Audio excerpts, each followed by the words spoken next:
ജപമാലയെക്കുറിച്ച് പരിശുദ്ധയമ്മ ഏറ്റവും കൂടുതൽ വെളിപ്പെടുത്തൽ നൽകിയത് കഞ്ചിക്കോട് അമ്മ 51 പ്രാവശ്യം റാണിക്ക് പ്രത്യക്ഷപ്പെട്ട് നൽകിയ സന്ദേശങ്ങളിലൂടെയാണ്. അതിൽ 5 കാര്യങ്ങളാണ് ജപമാലയെക്കുറിച്ച് അമ്മ എടുത്തു പറയുന്നത്. ആദ്യമായിട്ട് അമ്മ പറയുന്നത്, എനിക്കേറ്റവും ഇഷ്ടപ്പെട്ട പ്രാർത്ഥനയാണ് ജപമാല.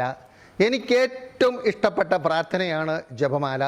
രണ്ടാമതായിട്ട് അമ്മ പറയുന്നു, നമ്മൾ സ്വർഗീയ മാതാവിനോട് ചേർന്ന് പ്രാർത്ഥിക്കുകയാണ് ജപമാല പ്രാർത്ഥനാ സമയത്ത്. മൂന്നാമത്തെ അമ്മ പറയുകയാണ്, സാത്താനെതിരെ എതിർത്ത് തോൽപ്പിക്കുന്നതിനായിട്ടുള്ള ഒരു വലിയ ആയുധമാണ് ജപമാല.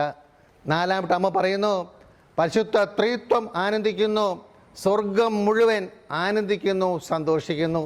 അഞ്ചാമതായിട്ട് അമ്മ ജപമാലയെക്കുറിച്ച് പറയുന്നതാണ്, നമുക്ക് ചുറ്റും സംരക്ഷണ കോട്ട തരുന്ന പ്രാർത്ഥനയാണ് ജപമാല പ്രാർത്ഥന. അതുകൊണ്ട് ജപമാല പ്രാർത്ഥന കൈവിടരുതേ, ജപമാല പ്രാർത്ഥന കൈവിടരുതേ.